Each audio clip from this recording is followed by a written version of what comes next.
وعليكم السلام نحمده ونصلي ونسلم على رسوله الكريم أما بعد فأعوذ بالله من الشيطان الرجيم بسم الله الرحمن الرحيم إن الله وملائكته يصلون على النبي يا أيها الذين آمنوا صلوا عليه وسلموا تسليما اللهم صل على سيدنا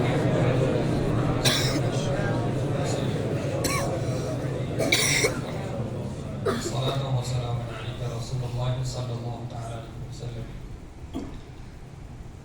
آج ماہ رجب کی 5ویں تاریخ ہے، یعنی 5واں چاند ہے. آنے والے کل عطائے رسول ہند الولی خواجہ خواجگاں عطائے رسول تمام راجاؤں کے راجا غیر منقسم ہندوستان کے راجا کا عرس ہے. غریب نواز، یہ آپ کو غریب نواز جو کہا جاتا ہے، آپ بچپن سے ہی غریب نواز ہیں، ابتدا ہی سے غریب نواز ہیں. آپ کو عطائے رسول کہا جاتا ہے اس لیے کہ یہ غریب نواز جو ہندوستان میں آئے تو ہندوستان والوں کو غریب نواز یہ حضور نے عطا کیے ہیں. حضور کی عطا ہے یہ غریب نواز. غریب نواز رحمۃ اللہ تعالی علیہ ایک مرتبہ اپنے پیر و مرشد حضرت عثمان ہارونی رضی اللہ تعالیٰ عنہ کے ساتھ خانہ کعبہ پہنچے، مکہ مکرمہ پہنچے. آپ کے پیر و مرشد نے حتیم کے اندر میزاب رحمت کے نیچے آپ کا ہاتھ تھاما، غریب نواز کا ہاتھ تھاما اور بارگاہ الہی میں دعا کی، مولا میری جتنی استطاعت تھی اتنا میں نے معین الدین کو سوارا اور اسے تیار کیا، اب تو اسے قبول فرما، تو اسے قبول فرما لے، میں اسے تیری بارگاہ میں پیش کرتا ہوں. غیب سے آواز آئی کہ معین الدین ہمارا دوست ہے، ہم نے اس کو قبول کر لیا ہے. معین الدین ہمارا دوست ہے اور ہم نے اسے قبول کر لیا ہے.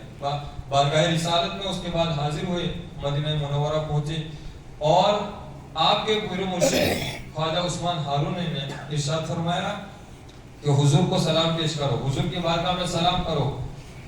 حضرت خواجہ غریب نواز رحمۃ اللہ تعالی علیہ نے حضور کی بارگاہ میں سلام عرض کیا تو حضور صلی اللہ علیہ وسلم نے ارشاد فرمایا، روزہ مبارک سے آواز آئی کہ اے خشک و تر کے بادشاہ وعلیکم السلام.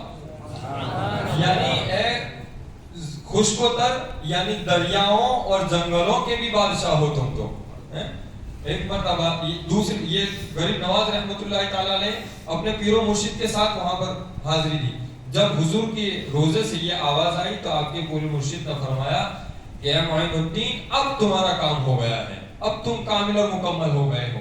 دوبارہ جب آپ پھر واپس آئے اور کچھ سالوں کے بعد دوبارہ پھر خانہ کعبہ آپ کی حاضری ہوئی تو آپ خانہ کعبہ کا لگاتار طواف کیا کرتے تھے اور دعاؤں میں مشغول رہتے تھے. تو غیب سے آواز آئی کہ معین الدین ہم نے تمہاری دعاؤں کو اور تم کو قبول کر لیا ہے، اب جو مانگنا ہے وہ مانگو. تمہیں قبول کر لیا ہے، جو مانگنا ہے وہ مانگو. دیکھو یہ غریب نواز کے چاہنے والوں کے لیے یہ کتنا بڑا انعام ہے، غریب نواز کے مریدوں کے لیے کتنا بڑا انعام ہے، چشتیوں کے لیے کتنا بڑا انعام ہے. اللہ تبارک و تعالیٰ کی طرف سے آواز آئی معین الدین ہم نے تمہیں قبول کر لیا ہے، جو مانگنا ہے وہ مانگو. غریب نواز نے عرض کی مولا اس سے بڑی سعادت میرے لیے کیا ہوگی کہ میں تیری بارگاہ میں مقبول ہو گیا ہوں، تیری بارگاہ میں قبول ہو گیا ہوں. بس اتنا فضل کر دے، اتنا کرم کر دے کہ میرا جو بھی مرید ہو تو اسے بخش دے. تو اللہ تبارک و تعالیٰ کی بارگاہ سے آواز آئی، غیب سے آواز آئی کہ معین الدین قیامت تک جو بھی تیرا سچا مرید ہوگا میں ان سب کو بخش دوں گا، ان تمام کو معاف فرما دوں گا. یہ غریب نواز رضی اللہ تعالیٰ عنہ کے سلسلے سے بیعت ہونے کا فیض ہے. اور یہ فائدہ ہے کہ اللہ تعالیٰ نے غریب نواز سے وعدہ فرمایا ہے کہ معین الدین جو بھی تیرا مرید ہوگا سچے دل سے میں اس کی بخشش فرما دوں گا. آپ رحمت اللہ تعالیٰ علیہ جب علم دین کی طرف کے لیے سمرقند کا آپ نے سفر فرمایا تو راستے میں بہت سارے واقعات پیش آئے. ایک مرتبہ جنگل سے گزر رہے تھے, دو شخص آپ کو ملے جنگل کے اندر. وہ بظاہر فقیر بنے ہوئے تھے, اللہ والے بنے ہوئے تھے, حالانکہ وہ دونوں ڈاکو تھے, دونوں چور تھے. دونوں نے غریب نواز کو پکڑا اور کہا کہ ہم مسافر ہیں اور ساز و سامان ختم ہو گیا ہے, ہمارے پاس کچھ ہے نہیں, کچھ ہو تو عطا کرو کھانے کے لیے. آپ سفر کے اندر جتنا بھی لے کر گئے تھے وہ سب ان دونوں کو عطا فرما دیا. جتنا کھانا آپ کے پاس تھا, جتنا ساز و سامان تھا, سب عطا فرما دیا. اب جب سب کچھ دے دیا تو ان دونوں نے کہا کہ اس بندے نے تو ہمیں سب کچھ دے دیا ہے. اور کہا کہ اب تم کیا کھاؤ گے, تم کیا کھاؤ گے اور کیسے سفر کرو گے؟ تم نے سارا کھانا تو ہمیں دے دیا ہے, تم کیا کھاؤ گے؟ غریب نواز نے ارشاد فرمایا کہ جس خدا نے میرے ذریعے تمہیں کھلایا ہے وہ خدا مجھے بھی کھلائے گا, وہ خدا مجھے بھی کھلائے گا. لہذا سفر پر نکل گئے وہ دونوں بھی. اب وہ دونوں ساتھ ہو گئے کہ یہ بڑا مقبول بندہ لگتا ہے. جب یہ ارشاد فرمایا کہ میرے ذریعے خدا نے تمہیں کھلایا ہے وہ مجھے بھی کھلائے گا, تو پھر ان دونوں نے اپنے جھوٹ کو واضح کر دیا کہ ہم کوئی فقیر نہیں ہے, ہم تو چور ہیں, ہم ڈاکو ہیں, لہٰذا تم اپنا سامان اپنا کھانا لے لو. اب یہ دیکھو حضور کے گھرانے کا یہ پہلے سے ہی یہ انداز رہا ہے. ارشاد فرمایا جب انہوں نے کہا کہ ہم تو چور ہیں, ڈاکو ہیں, ہم کوئی فقیر نہیں ہے, آپ کا کھانا واپس لے لو. غریب نواز نے ارشاد فرمایا کہ ہم دیے ہوئے مال کو واپس نہیں لیتے. یہ حضور کے خاندان کی خاصیت ہے کہ ہم دیے ہوئے مال کو دوبارہ واپس نہیں لیتے. پھر غریب نواز کے ساتھ وہ بھی سفر پر گئے. تھوڑی ہی دور چلے تھے کہ ایک گڑیا نظر آئی, ایک عورت نظر آئی. انہوں نے کہا کہ معین الدین ہمارے ساتھ چلو. تینوں لوگ ان کے اس گڑیا کے ساتھ چلے. ایک بہت بڑا محل نظر آیا, کہا کہ چلو معین الدین محل کے اندر. وہ دونوں بھی ساتھ میں جا رہے تھے. گڑیا نے کہا کہ تم دونوں رک جاؤ, تم دو نہیں آ سکتے, باہر رکو. معین الدین غریب نواز کو وہ اندر لے گئی, خوب کھلایا پلایا اور غریب نواز نے اس میں آرام کیا, آرام فرمایا. اور پھر جب صبح آنکھ کھولی تو نہ وہ محل تھا اور نہ گڑیا تھی, کوئی بھی موجود نہیں تھا. غریب نواز ان دونوں کے پاس آئے اور کہا کہ دیکھا اللہ نے میرے ذریعے تمہیں رزق پہنچایا تو اللہ نے مجھے کس طرح کھلایا ہے.